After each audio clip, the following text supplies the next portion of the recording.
ठीक है. Good evening, everybody. Good evening, sir. How are you? I am fine. And you? Today, let me check you how much English you know. You know English or you don't know English?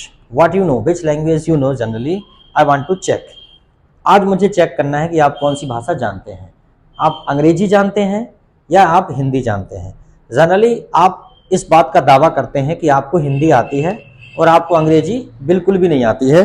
तो कुल मिला के आप यहाँ पे अंग्रेजी सीखने के लिए आए हैं. आप इस उम्मीद से आए हैं कि जैसे आप हिंदी बोलते हैं वैसे ही आप अंग्रेजी बोल लें.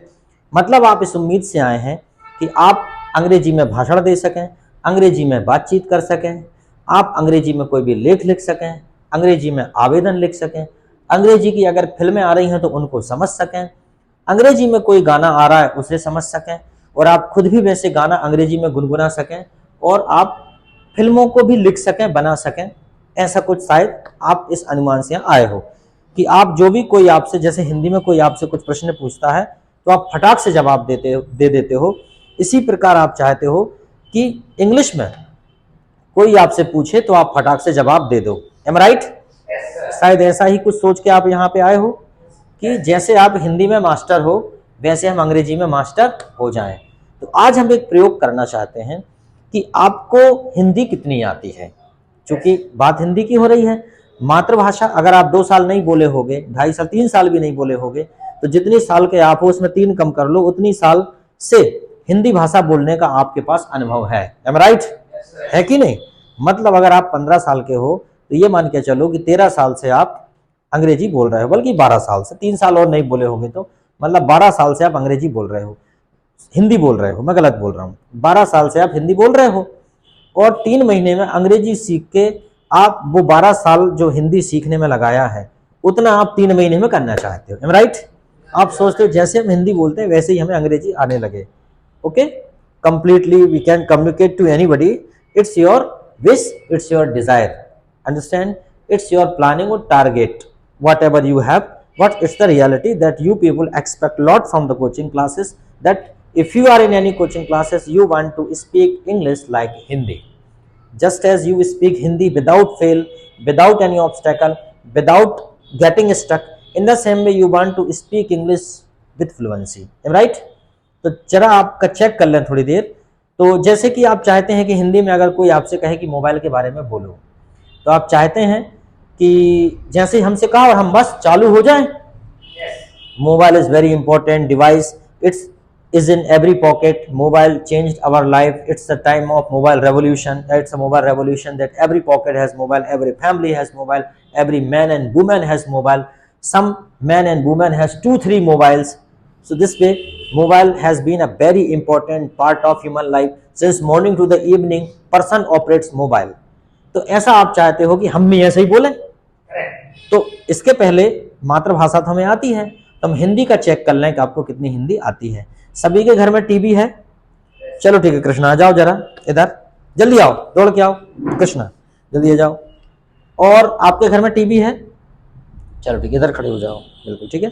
टीवी तुम्हारे घर में? Yes sir. तो टीवी के बारे में हिंदी में बोलो, अंग्रेजी में भी नहीं, हिंदी में. अंग्रेजी के शब्द बीच में आ जाए कोई दिक्कत नहीं, आ सकते हैं क्योंकि हम अंग्रेजी और हिंदी मिक्स बोलते हैं. दरअसल हम इंग्लिश नहीं बोलते, हम बोलते हैं इंग्लिश, और हिंदी भी नहीं बोलते. ठीक है, मिक्स बोलते हैं. तो टीवी के बारे में कुछ बोलो, हम देखते हैं तुम्हें कितनी हिंदी आती है. बोलो. सर टीवी एक इलेक्ट्रॉनिक डिवाइस है एंड वो एंटरटेनमेंट करती है, करवाती है और पूरे फैमिली उसको देखती है मिलकर. एंड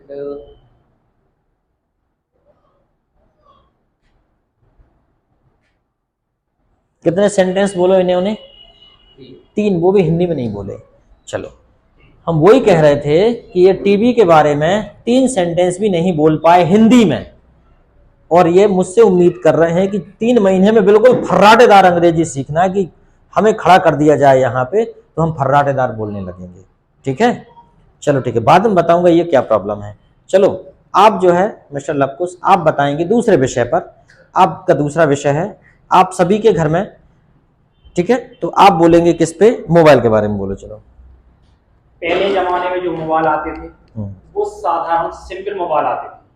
जैसे एक मेट्रोला करके मोबाइल आता था, नोकिया का आता था, जिसमें एक लाइफ टाइम सिम आया करती थी 20 साल के लिए, 15 साल के लिए, और एक उसमें एक रंगीन मोबाइल आया करता था, ब्लैक एंड व्हाइट मोबाइल आया करता था।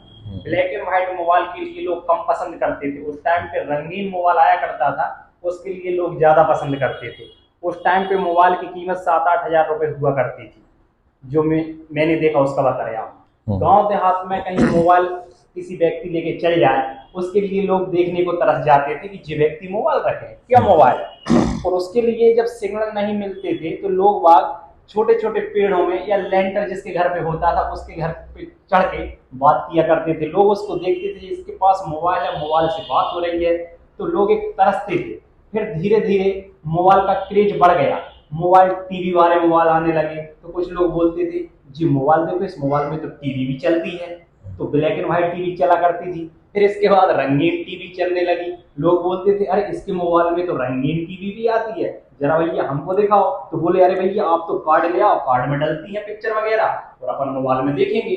फिर धीरे धीरे कार्ड का क्रेज आ गया, कार्ड के क्रेज के बाद बस बस, बहुत बढ़िया बहुत बढ़िया, इनने काफी बोला। ओके बैठिए। चलो अब जैसे और भी चीजें देखते हैं, सभी के घरों में चीजें हैं। चलो तुम आ जाओ जरा, हाँ आ जाओ जरा।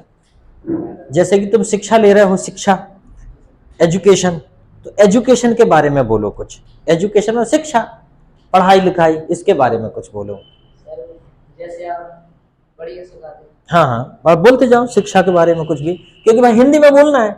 आप यही सोच रहे हैं ना कि इंग्लिश में जैसे ही सर हमसे कहेंगे तो इंग्लिश में फर्राटेदार बोलेंगे, तो हिंदी में तो बोलना आपका फर्ज है भाई, आपकी मातृभाषा है। कितनी साल के हो गए तुम? सर 17 साल के हो गए। 17 में से 3 घटा दो, है ना? इतनी साल का अनुभव है इन्हें बोलने का। ठीक है, चलो बोलो। सर आप बढ़िया सिखाते हैं सर, आप उधर आते हैं। नहीं हमारी मत बोलो कुछ भी, शिक्षा के बारे में बोलो। शिक्षा, एजुकेशन, शिक्षा क्या है? सर शिक्षा बढ़िया मिलती सर। कहाँ मिलती है सर आप ये नहीं बताना आपको, तो फ्री हैंड बोलना है, हमें इन्वॉल्व नहीं करना। आप तो शिक्षा के बारे में बोलो। सर शिक्षा बढ़िया। शिक्षा बढ़िया रहती है, यस सर। शिक्षा बहुत अच्छी रहती है, जी सर। शिक्षा बहुत खूबसूरत भी है। शिक्षा कहाँ रहती है ये? सर शिक्षा गुरु लोग से प्राप्त होती है। गुरुजी से प्राप्त होती है। गुरुजी शिक्षा क्यों दे देते हैं तुमको? गुरुजी अपने पास क्यों नहीं रख सर लेते? सीखना रहता है इसलिए। गुरुजी खुद ही क्यों नहीं रख लेते शिक्षा को? मतलब रखने की नहीं है ना सर। अच्छा, रखने की नहीं है, वो दूसरों को देने की है। अच्छा, और बोलो भाई, तुम इतना कम बोल रहे हैं हिंदी में, मातृभाषा में। अच्छा चलो ठीक है, बैठो। तो देखो ये क्या, नहीं अभी नहीं, तुमको नहीं बोलना। चल तुम आओ जरा, तुम्हारा जो टॉपिक है वो थोड़ा अलग है, ठीक है? तो जैसे कि इन्होंने शिक्षा पे बोला, इधर आ जाओ। तुम किस देश में रहते हो? भारत में। भारत तुम्हारा देश है, भारत बहुत बड़ा देश है, भारत तुम्हारा देश है, हमारा सबका देश है भारत। और जिस देश में रहते हैं उसके बारे में हम क्या नहीं बोल सकते, और वो भी हिंदी में कोई कहे तो। इंग्लिश की तो बात ही नहीं हो रही। तो चलो भाई इंग्लिश में बोल के बताओ, नहीं हिंदी में बोल के बताओ भारत के बारे में कुछ, अपने देश के बारे में।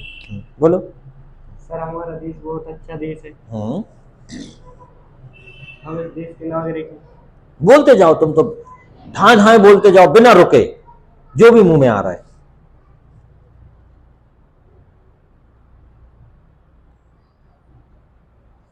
चलो एक टेस्ट और कर लेते हैं, ये भी रुक गए इतनी जल्दी बोल के।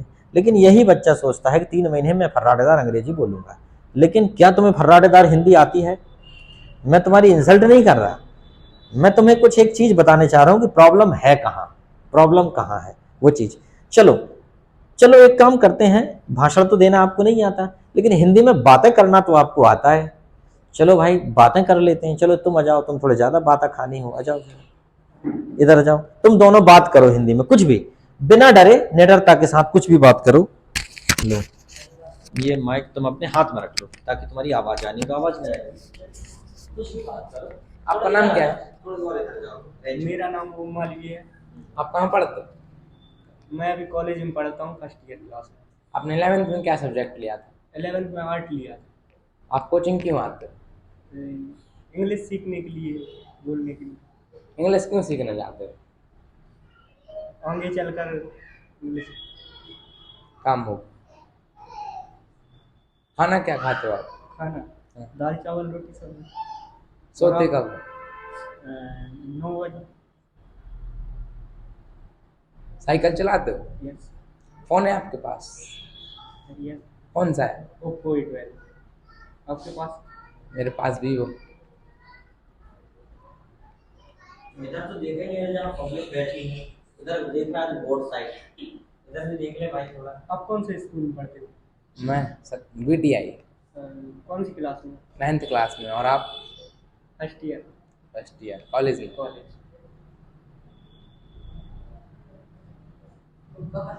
तुम कहाँ रहते हो? गार्डर वाला। और आप? मैं भी गार्ड ड्राइवर। और आप क्या करते हो? अभी तो पढ़ रहा हूँ, स्टूडेंट। आगे चल कर क्या करोगे? Army officer prepare. और आप क्या करोगे? आर्मी ऑफिसर से।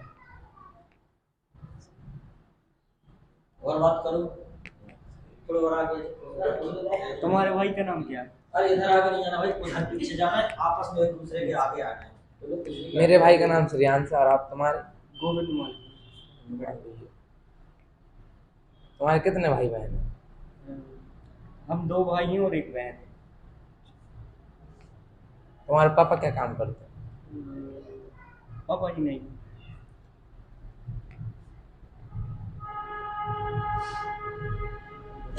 क्या बाहर भी ऐसे ही बात करते हो? बाहर तो बहुत जल्दी जल्दी बात करते हो, इतना रुक रुक के बात नहीं करते। चलो ठीक है, बैठो। ये मैंने इसलिए ये प्रयोग किया, इस प्रयोग के द्वारा मैं ये बताना चाह रहा था कि वास्तव में आपको यहाँ पे स्पीकिंग, यहाँ पे लैंग्वेज प्रॉब्लम नहीं है, आपको स्पीकिंग प्रॉब्लम है। कोई भी लैंग्वेज बोलने को कह दो आप नहीं बोल पाओगे। ये आपको जो आप बोल रहे हैं ना हिंदी, जो आपको हिंदी बोलना आता है, इसलिए बोल पा रहा है, आपकी हैबिट में है। आपको खुद पता नहीं आप क्या बोल रहे हैं, आप कभी सोच समझ के थोड़ी बोलते हो, आप तो बस मुंह से निकल जाता है, बोल देते हो, क्योंकि इतने हैबिट में है आपके कि आप सपने में भी बोलते हो। सपने में इंग्लिश थोड़ी बोलते हो, हिंदी बोलते हो। ये हैबिट में है, इसलिए तुम इसे बोलते हो। तो यहाँ पे आपको मैंने जो प्रयोग किया कि आपके पास यहाँ पे लैंग्वेज प्रॉब्लम नहीं है, आपको स्पीकिंग प्रॉब्लम है। दरअसल आप बोल ही नहीं सकते, इंग्लिश नहीं, आप हिंदी भी नहीं बोल पाते। जब मैंने आपसे कहा कि किसी टॉपिक पर बोलिए, तो आप हिंदी में भी नहीं बोल पाए, ये टीवी पर नहीं बोल पाए, आप ज़्यादा मोबाइल पर नहीं बोल पाए, आप ज़्यादा शिक्षा पर नहीं बोल पाए। तो इसका क्या सोल्यूशन है? हमें ज़्यादा से ज़्यादा बोलने का अभ्यास करना है। इंग्लिश हिंदी कुछ भी, जब आप जिस दिन यहाँ से कंप्लीट करके कोर्स जाओगे, तो सिर्फ तुम्हें अंग्रेजी बोलना नहीं आएगा, बल्कि हिंदी भी बहुत बेहतरीन होके जाएगी आपकी। ये बात है। कोई भी कम्युनिकेशन की क्लास जब हम अटेंड करते हैं, तो हमारे सारे परिवर्तन एक साथ हो जाते हैं, मतलब हमारे अंदर बहुत सारा परिवर्तन हो जाता है। जनरली आपने देखा होगा कि जो व्यक्ति कॉन्फिडेंस में नहीं रहता, वो ऐसे भाषण देता है, ऐसे बोलता है कि हेलो दोस्तों, मैं आपके सामने एक छोटा सा गीत प्रस्तुत करने जा रहा हूँ, उसमें जो भी गलती हो मुझे छोटा सा बच्चा समझकर क्षमा करना, ठीक है? ठीक है, फिर वो गाना शुरू कर देगा, ठीक है? चंदन है इस देश की माटी, तपोभूमि हर ग्राम है, हर वाला देवी की प्रतिमा, बच्चा बच्चा राम है। फिर उधर से ऑडियंस कहने लगती, बच्चा बच्चा तो राम है, लेकिन तू कौन सा बच्चा है, तू तो शैतान बच्चा लग रहा है, हमें ढंग से नहीं बोल पा रहा, ठीक है? तो ये बात है। लेकिन जब कोई व्यक्ति लैंग्वेज क्लास अटेंड करता है, उसके बाद उसका कॉन्फिडेंस अलग लेवल का होता है। फिर जब वो बोलेगा तो उसके हाथों में एक्सप्रेशंस भी आएंगे। जब तक कोई बात को पूरे एक्सप्रेशन के साथ आप एक्सप्रेस नहीं करते, तब तक उस बात का प्रभाव ज़्यादा लोगों तक नहीं पहुँच पाता। जैसे कि अगर मैं कोई बात कहूँ कि हमने एक बार देखा कि पानी के साथ एक नाव बह रही है, पानी के साथ एक नाव जा रही है। जब पानी में लहरें उठती हैं, तो जब लहर ऊंची होती है तो नाव ऊंची हो जाती, लहरें नीचे जाती तो नाव भी नीचे जाती। इस प्रकार नाव ऊंची नीची होती रहती है, उसमें बैठे लोग भी हिलते रहते हैं। तो जब आप इस एक्सप्रेशन के साथ कोई बात बताते हो, तो आदमी को ज़्यादा समझ में आता है। ओके, तो ये कहने का मतलब था कि अब यहाँ पे समझ में आ गया कि आपकी स्पीकिंग प्रॉब्लम है। अब आपको स्पीकिंग की ज़्यादा से ज़्यादा प्रैक्टिस करना है, ठीक है? You have to speak lot of speaking. चलो ठीक।